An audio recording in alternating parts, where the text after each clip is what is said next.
An interview is generally a qualitative research technique which involves asking open-ended questions to converse with respondents and collect elicit data about a subject. In our methodology, we use it to get policy expert involvement and perspective.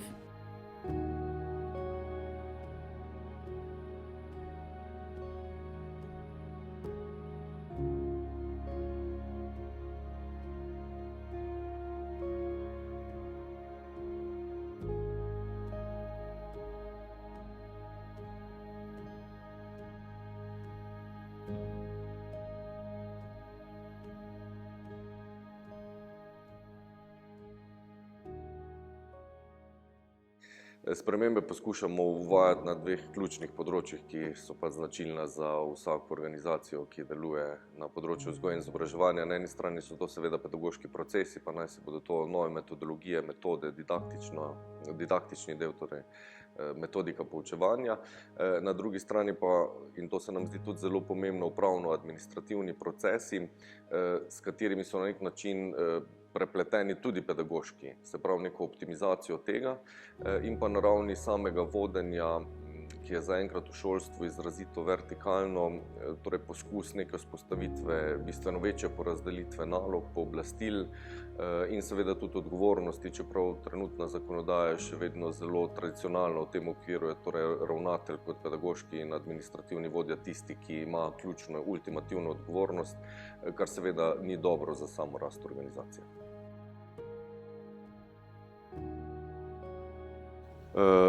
Torej,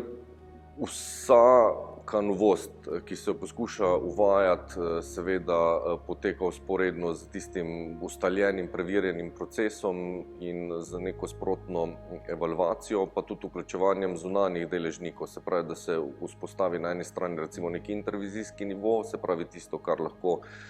nadzorujemo, evalviramo sami, potem vedno vključevanje nekega supervizijskega nivoja, se pravi tudi z zunanjimi deležniki, zato da nekdo motri to novost od zunaj in ni toliko vpleten vanjo, kot mi, ki jo poskušamo uvajati. In potem po recimo soočenju obeh teh, se pravi notranjega pa zunanjega nadzora, se potem pač pripravljajo neke nove smernice, opuščajo neki stari procesi in uvajajo novi. Smo pa šole,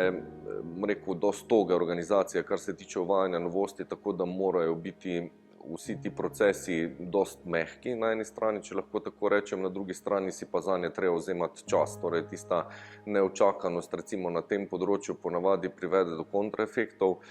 in včasih, ko vidiš, da kaj ne gre oziroma da deležniki, pa naj se bodo to učitelji, starši ali pa dijaki oziroma tudi mogoče zunanje okolje, zakonodajalec, ne sledijo dovolj hitro ali pa se s tem začne zavirati nek že ustaljen proces, potem treba včasih tudi dati zadeve malce na pauzo, poskušati drugače ali pa poskusiti malce kasneje. Tako da te nove aktivnosti potekajo vzporedno, velikokrat se jih seli najprej na področje tako imenovanega obšolskega, obogatitvenega in se potem od tam vzpostavi neko prehajanje v prostor oziroma se išče ustrezne projektne možnosti, se pravi, da se določene zadeve v smislu inovacij ali pa nekih strateških partnerstv, sploh tisto, kar se dela v sodelovanju z večjimi organizacijami, dogajajo na tem projektnem nivoju in potem na podlagi rezultatov zaključka projekta prehajajo nazaj v samo šolo in v redni proces. Na ravni, recimo, če grem kar na to projektno, tisto, kar že samo ministrstvo v okviru strategije, recimo aktualne perspektive evropske podpira z različnimi, bodisi ESS ali pa tudi drugimi projekti, je seveda podpora tukaj, rekel, načelna in pa seveda so tudi naš nadzor. Tisto, kar pa delamo sami ali pa se, ne vem, mogoče vpletamo kakšne druge programe, ki ne sodijo direktno pod resor našega ministrstva, na primer program Erasmus+, tisto pa ne ovirajo, bom tako rekel. Seveda pri določenih procesih ali pa nekih inovacijah, kjer pa se ugotavlja tudi potreba po spreminjanju zakonodaje, tam pa zadeve tečejo relativno počasi, oziroma tukaj se pa šole potem ponavadi združujemo tudi v okviru ali pa pod okriljem združenja, v našem konkretnem primeru srednjih šol in dijaških domov, kjer pač nastopamo enovito, pa se poskuša najprej konsenze dobiti tam ali pa recimo dobiti potrditev za neko novo prakso znotraj večjih šol. Takoj, ko ta nova praksa preide, potem mogoče še v nek drug okvir, že takoj dobi večjo težo in mogoče boljša pogajalska izhodišča tudi pri našem zakonodajalcu.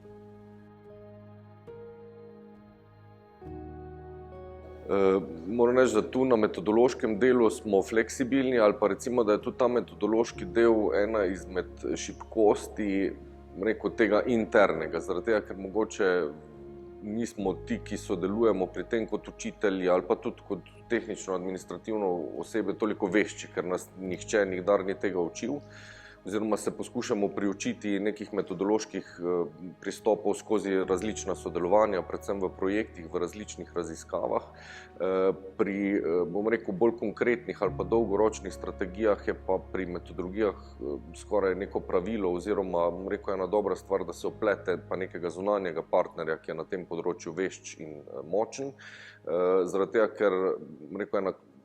ključnih zadev je seveda dobra struktura in seveda metode, ki to strukturo podpirajo,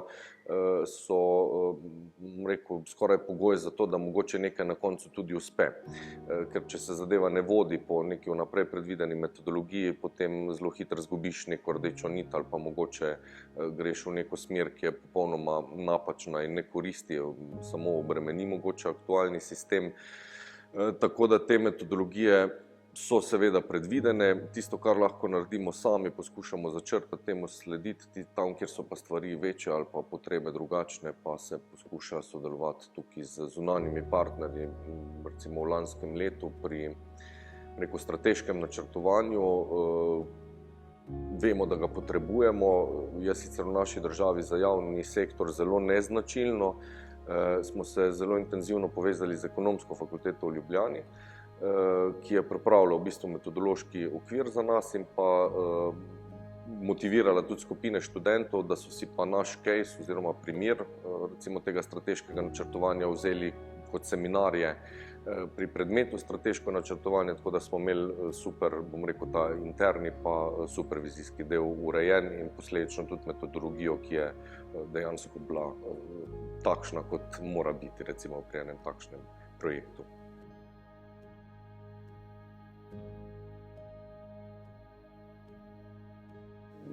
Zelo ključno je, da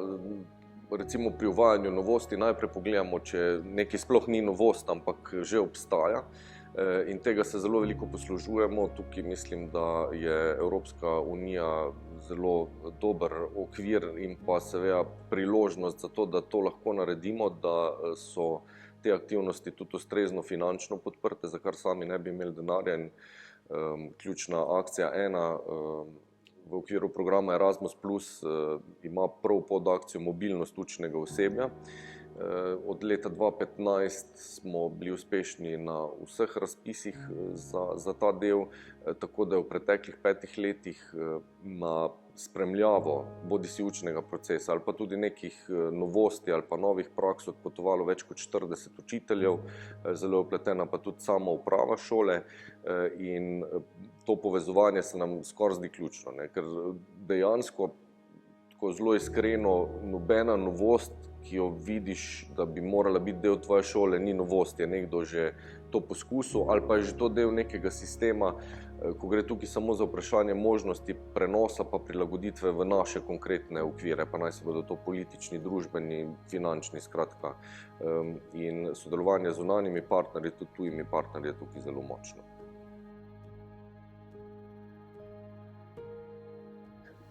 Na vseh ravneh to poteka. Vsak letni delovni načrt, ki ga pripravimo za šolsko leto, vsebuje cilje, ki so kratkoročni in dolgoročni.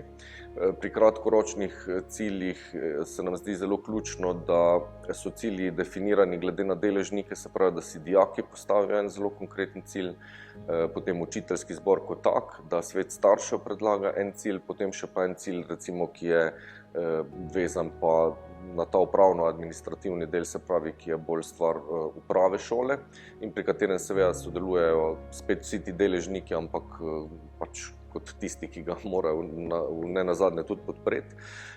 Pri dolgoročnem načrtovanju je pa tukaj en preplet recimo s temi kratkoročnimi cilji oziroma recimo, da nek dolgoročni okvir ali pa ena vizija, ki jo poskušamo postavljati in smo zdaj ravno v procesu oblikovanja nove, to smo začeli lansko leto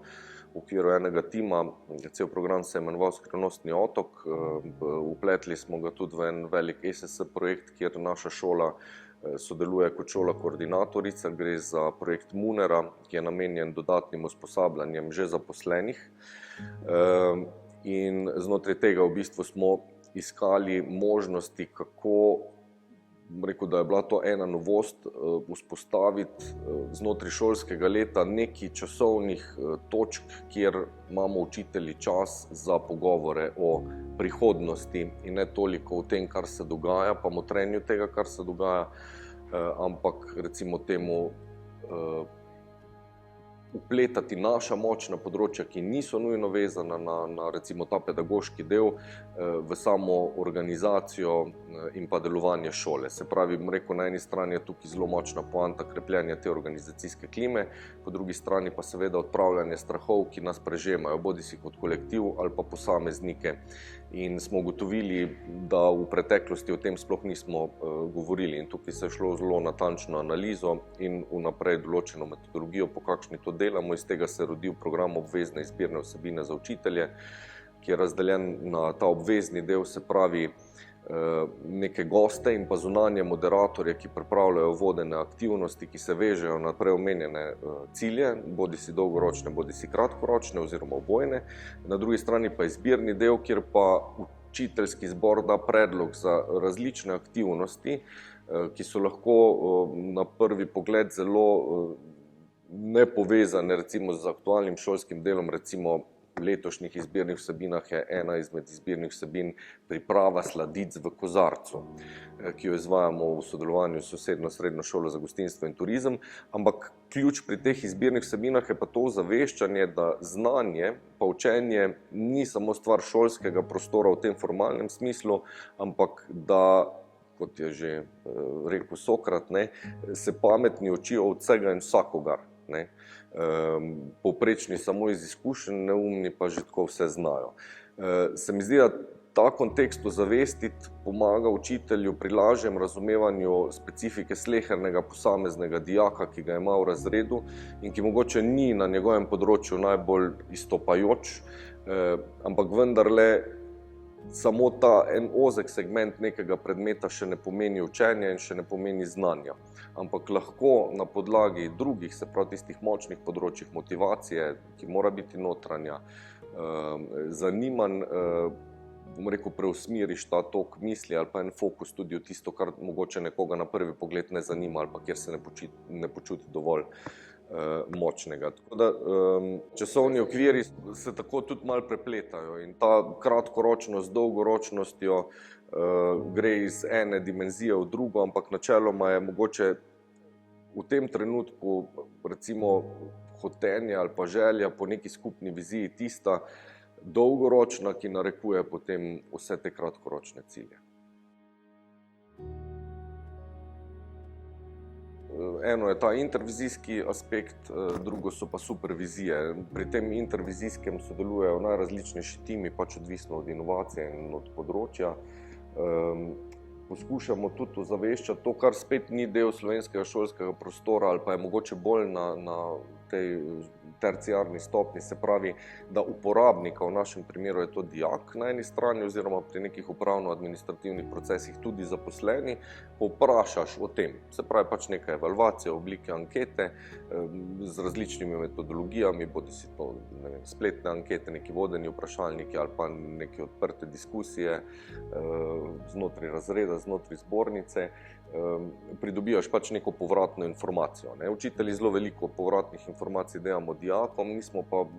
sami, mogoče smo pri njihovi povratni informaciji zelo velikokrat vezani samo na nek konkretni učni izdelek, ne pa na neko mnenje o samem procesu, o samem, pouku, ne nazadnje tudi drugih stvareh, ki se na šoli dogajajo. In tudi tu mislim, da smo v preteklih letih naredili zelo velike korake. Gre tukaj za en dolgoročni cilj, se pravi, da se na eni strani naučimo metodologije enega takega samoevalviranja, po drugi strani pa, da nas ni več strah pridobiti mnenja, vprašati, pa seveda to vprašanje postaviti na tak način, da bo odgovor tak, ki nam bo pomagal pri razvoju, ne tak, ki bo potrdil tisto, kar si sami mislimo o sebi. Tako da ta intervizijski del več ali manj poteka na ta način in na večjih nivojih, ne vem, strokovni aktivi, učitelj, dijak, uprava, učiteljski zbor med sabo. Ta supervizijski nivo pa vključuje ponavadi zunanje evalvatorje. Zdaj že nekaj let zelo uspešno sodelujemo v eni raziskavi, ki se imenuje Šolski barometer in je vezana na merjenje organizacijske klime, za katero smo se tudi odločili skupaj, da je dejansko pogoj za to, da sploh lahko karkoli novega uvedeš in pa da je to delo, ki ga izvajaš, lahko učinkovito, se pravi pri dobrem počutju vseh teh, ki oblikujemo šolski utrip šole. Po drugi strani recimo organizacije, kot je Ekonomska fakulteta, pa seveda tudi mednarodne raziskave, ki se mogoče bolj usmerjajo v te zelo merljive učne rezultate, bodisi Team Spisa, kjer tudi vsa leta sodelujemo, ali pa ena zelo zanimiva raziskava o učiteljih, pri kateri smo sodelovali in je dala tudi zelo veliko podatkov, s katerimi lahko zdaj določamo v bistvu naše strateške cilje za naprej, bila pa raziskava TALIS. In zdaj samo testiranje teh rezultatov, se pravi validacija, recimo je v tem kontekstu, ki sem ga omenil, testiranje je pa tudi zelo prepleteno z validacijo. Včasih je problem ravno spet metodološke narave, ko ne veš, kako bi izmeril nek učinek, ki ni zdaj merljiv konkretno v nekih kvantitativnih stopnjah. Je pa recimo, da neko metodološko izhodišče, da se odraža v teh kontekstih recimo nekih vrednot, ki se jih pa da spet meriti v smislu neke pripadnosti, same klime, znotraj spet posameznih segmentov, dijaške skupnosti, znotraj zbornice, znotraj uprave, znotraj nekega lokalnega prostora, ki ga sooblikujemo, in pa seveda same organizacije, torej organizacijske klime kot celote. Meni se zdi, da recimo v tem kontekstu šolstva, vzgoje in izobraževanja na vseh nivojih je družbeni učinek lahko zelo očiten ravno na ravni krepljenja vrednot. In če so to vrednote, ki krepijo v bistvu nek družbeni okvir, potem smo mi dejansko na prvi bojni črti in tega se premalokrat zavedamo. In v tem kontekstu so tovrstne inovacije tudi dosti hitro in lahko merljive. Sploh glede na povratne informacije, ki jih dobivamo recimo od naših nekdanjih dijakov, če gremo zdaj iz tega konteksta, ko nekdo gre skozi 4 leta šolanja, ko odmisliš mogoče ta kvantitativni merljivi del ocenjevanja uspešnosti znotraj nekih, ne vem, tekmovanj, samih ocen, mature in tako naprej. In ko ti nekdanji dijak pove,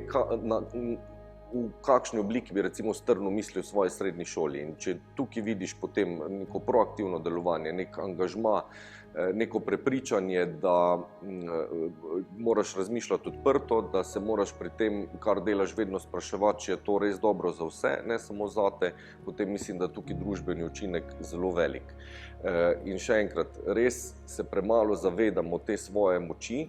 zato jo velikokrat tudi popolnoma napačno vodimo in sprožamo lahko šole tudi zelo konkreten kontraefekt, ki je pa družbeno popolnoma neproduktiven. Ravno zaradi tega, ker dejansko ne veš, da delaš nekaj narobe, ker pač samo delaš po neki inerciji in s tem lahko, uničiš tudi generacije mladih, ki bodo seveda to uničenje potem v takšnem ali pa drugačnem okviru, zdaj zelo kataklitično govorim, ampak tako je, prenašali nazaj v družbo. In stremljenje po izboljšanju, predvsem pa po omogočanju, zdaj zelo tako splošno, enega ustvarjalnega poligona znotraj začrtanih kurikularnih smernic, ki so seveda pomembne za akademski razvoj posameznika, tu se mi zdi, je največji družbeni učinek. Kajti tudi ta akademski del brez preomenjenih vrednot v bistvu za samo družbo nima pomena. Tu je zelo pomembna spet ta spremljava v bistvu vseh znotraj organizacije. Se pravi, na eni strani omogočanje relativno visoke stopnje avtonomnosti in dijakom, se pravi recimo dijaški skupnosti, kot taki, na drugi strani pa učiteljskemu zboru. In seveda strniti recimo gledano čisto pravno ta dijaški glas znotraj dijaške skupnosti potem še v en poseben tim, ki se pri nas imenuje dijaški razvojni tim in je del pedagoškega kolegija, ki pa združuje vse vodje strokovnih aktivov, svetovalno službo, knjižnico, upravo, vodje programov in soočati v bistvu različne poglede pa mnenja. In iz razlik teh pogledov se lahko ugotavlja potem področja, ki so potrebna nekih sprememb. Se pravi, da se poenoti te poglede, ker v tem primeru potem spet delamo vsi tako, da je dobro za vse, če lahko rečem, pa to ne v kontekstu, ne vem, nekega elegantnega in udobnega, ampak tudi včasih bolečega za to, da dosežemo neko takšno spremembo. Pa seveda, kot že rečeno, sploh znotraj šolstva si je za vse to res potrebno vzeti čas, tako da tudi naše dijake, bom rekel, navajamo na to, da sprememba ne more biti vedno hipna in instant, da je lahko ta zelo slaba v tem kontekstu, ampak da si je zanjo treba vzeti čas in da tudi oni ozavestijo, da delajo pa mogoče za kakšne generacije, ki šele prihajajo in ne zdaj konkretno za svojo generacijo, da pa znajo to ozavestiti in si tudi to šteti v bistvu, rekel, v nek osebni portfelj svojih dosežkov. Enako velja seveda tudi za učitelje, ki pa so, rekel, tukaj stalnica, ne, če se nam generacije dijakov menjajo, mi smo tukaj skozi, je pa spet vedno znova mogoče malo razburiti to udobje, da začne človek razmišljati v kontekstu. Včasih nam uspe, da to naredimo sami, včasih pa za to poskrbijo kakšni zunanji dejavniki, kot recimo nedavna epidemija COVID-19, ki nas je kar močno postavila izven cone obdobja v nekaj povsem novega, ne toliko neznanega kot novega, ker mogoče, da smo v teoriji poznali ali pa v nekem manjšem deležu že uporabljali določene metode dela, ki mu zdaj rečemo delo na daljavo, potem pa je to postalo v bistvu, rekel, tisto vse prisotno in vse obsegajoče delo, brez katerega pouk sploh ne bi bil več mogoč.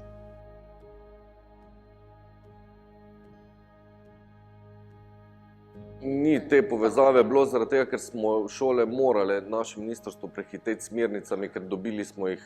strani sistema šele 2 tedna po začetku, mi smo pa mogli začeti delati.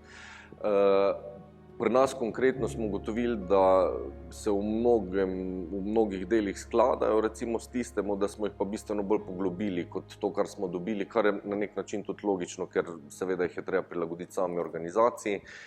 In ravno tu se je izkazala, pa tudi ta moment prehoda iz klasičnega dela v delo na daljavo je bila ena validacija sprememb preteklosti, ki so povezovali zlasti, bom rekel, cel kolektiv GCC, ne samo učitelje, ampak res celo organizacijo, da je zadeva stekla hitro, z velikim razumevanjem pa z neko vzajemno pomočjo.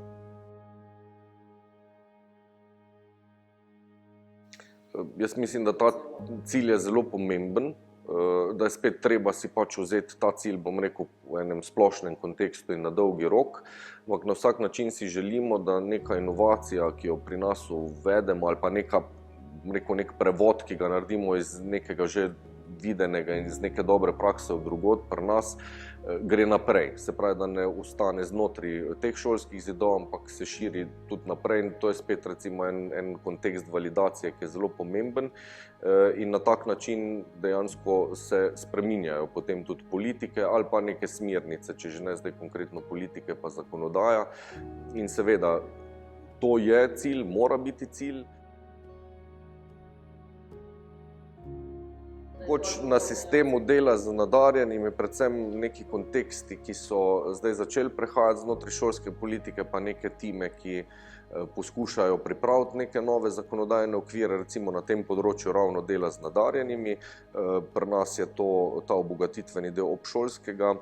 pa tudi neki pristopi k delu, ki se ne vežejo potem na neko redno prisotnost pri pouku in tako naprej. Mogoče je to ena zadeva, potem pa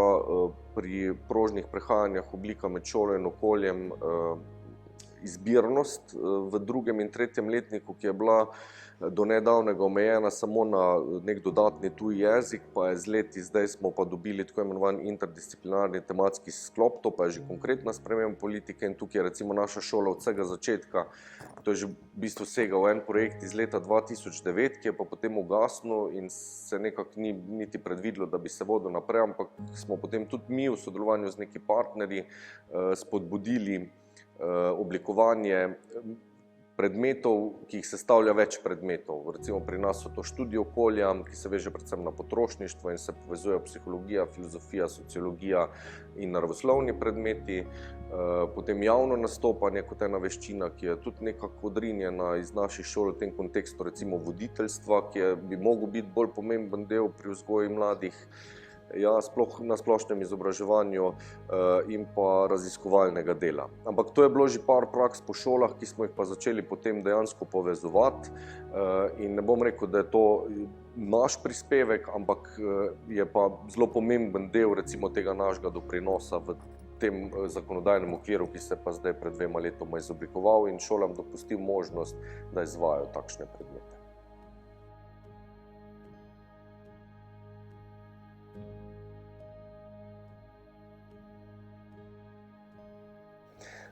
Zelo pomembni so nam tukaj predvsem lokalni akterji, to so tako šole, srednje šole iz Celja, iz regije kot takšne, potem seveda javne inštitucije na občinski ravni, sama mestna občina Celje, različne nevladne organizacije z področja kulture, športa, podjetništva, raziskovanja, podjetja, ki so zelo pomemben del kariernega razvoja in tukaj je res eno zelo temeljno izhodišče, da šola mora biti del lokalnega okolja na vseh nivojih in mora prispevati svoj družbeno aktivni del tudi v eno lokalno skupnost. Potem seveda mreža, ki jo imamo postavljeno na nacionalni ravni in spet obsega vse te segmente, javno, nevladno, povezovanja z različnimi organizacijami, ki se vežejo bodisi na karierni razvoj, na izmenjavo nekih pedagoških praks, neka sodelovanja pri projektih, recimo en tak zanimivih projektov je Kozjansko jabolko, kjer naši drugošolci v okviru recimo tega učenja trajnostnega razvoja oziroma o pomenu trajnostnega razvoja raziskujejo razvojne možnosti Kozjanskega in tudi tam preživijo vsaj en dan, se pravi zelo konkretnega terenskega dela in potem pripravljajo same projekte na to temo. Pa drug projekt, ki se veže pa izrazito na Celje, pa Celje mesto moje mladosti, kjer pa prvim letnikom omogočamo na nek način spoznavanje novega okolja, glede na to, da je Celje regijski izobraževalni center, po drugi strani pa spet motrenje nekega zunanjega o tem, kaj bi se dalo v mestu spremeniti. Umetniška gimnazija zelo močno posega v ta, bom rekel, malce bolj v navednicah aktivistični del, sploh s Centrom sodobnih umetnosti Celje, kjer poskušamo določene probleme prevajati tudi v govorico umetnosti in dijakom omogočiti, da javno in glasno recimo povejo, da raziskujejo tudi neke probleme, ki se vežejo bodisi na sam prostor, oblikovanje prostora in pa seveda tudi oblikovanje politik, ne samo mladinskih, tudi širših. Potem je pa ta mednarodni nivo, kjer smo pa zelo aktivni člani različnih mrež, tako torej šola je Evropska točka za nadarjene dijake, ki deluje v okviru mreže za nadarjene pod okriljem Evropske komisije, mreže UNESCO, se nam zdi zelo pomembno sploh v tem kontekstu trajnostnega razvoja, pa tudi nekega dialoga za mir in pa medkulturni dialog. Pa recimo zelo zanimiv program, ki je postal en bistven del šole, mednarodno priznanje za mlade. Program, ki na 4 ravneh, na prostovoljstvu, na veščinah, na rekreaciji in športu in pa na pustolovskih odpravah, rekel, mlade krepi v teh širokih kompetenčnih okvirih. Pa potem recimo v tem ekološkem smislu znotraj mreže ekošol, šolskih ekovrtov. Skratka, tu poskušamo predvsem ustvarjati nek dialog, sprejema dobre prakse, pa naše dobre prakse posredovati tudi v svet in pa ena zelo široka mreža partnerskih šol, s katerimi sodelujemo v okviru programa Erasmus in pa norveških finančnih mehanizmov.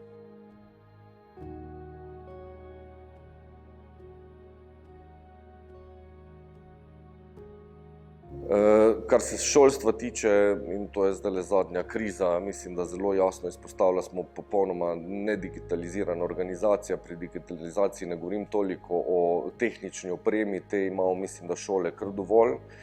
ampak bolj o upravljanju s podatki. Tukaj smo zelo šibki v organizacijskih procesih, ki so izrazito analogni in zastareli, posledično neučinkoviti in dolgotrajni. Drugi del je seveda ta digitalizacija pedagoških procesov, ne samo delo na daljavo in oblike dela na daljavo, ampak tudi upravljanje s temi podatki. Se pravi, če so zdaj podatki nafta 21. stoletja, naše otroke o tem v bistvu ne učimo zaenkrat še popolnoma nič. Se pravi, ta koncept digitalizacije v najširšem možnem pomenu te besede ali pa pojma je zelo nujen in upam, da se ga bodo šolske politike lotile tudi na nacionalni, mednarodni ravni, ne samo, da so to primeri na posameznih šolah.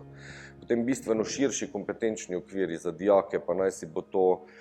strokovnega, poklicnega, predvsem pa splošnega izobraževanja. Torej pogrešamo pri splošnem izobraževanju prožnejše oblike prehajanja med okoljem in šolo, zaradi tega, ker pri splošnem izobraževanju bi v teh 4 letih en gimnazijec mogel izoblikovati en zelo konkreten cilj, ozavestiti svoj karierni razvoj, kar zdaj ni mogoče, ker zasleduje samo akademske cilje in pa točke za vpis. Tako da ta karierni razvoj bi mogel postati bistveno bolj konkreten del sistema, kot je zdaj, ko je vezan več ali manj na interese posameznih šol, pa ne samo za dijake, tudi za zaposlene, ki morajo preiti to res zastarelo miselnost, da se kariera zaključi s tem, ko dobiš pogodbo za nedoločen čas, ampak da je karierni razvoj nekaj, kar je preplet profesionalnega in osebnega in vseživljenjski. Potem pa ena zelo bistvena stvar, spet se veže na ta karierni razvoj, kjer bi šolske politike nujno potrebovale spremembo,